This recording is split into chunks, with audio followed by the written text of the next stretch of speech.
1990களில் பலரது கனவு கன்னியாக இருந்தவங்க தான் சிம்ரன் அவங்க.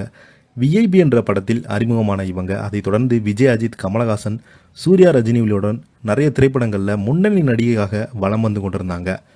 முதல் முறையாக நடிகை சிம்ரனுக்கு தான் ரசிகர் மன்றங்களை தொடங்கப்பட்டதாக தகவல்கள் சொல்லிடுறாங்க.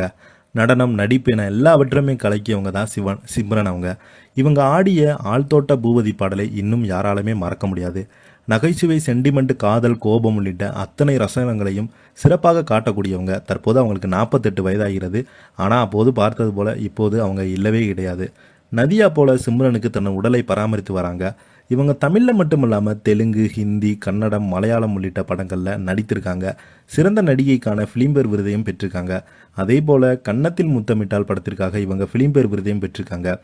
மும்பையில் சேர்ந்த தீபக் பக்கா என்பவரை 2003ஆம் ஆண்டு காதலித்து திருமணம் செய்தாங்க. இவங்களுக்கு 2 மகன்கள் இருக்காங்க. இவங்க அண்மையில் ரஜினி நடித்த பேட்டை திரைப்படத்தில் நடிச்சிருக்காங்க. இவங்க அண்மையில் அவள் விகடன் சார்பில் எவர்கிரீன் நடிகையாக விருது பெற்றிருக்காங்க.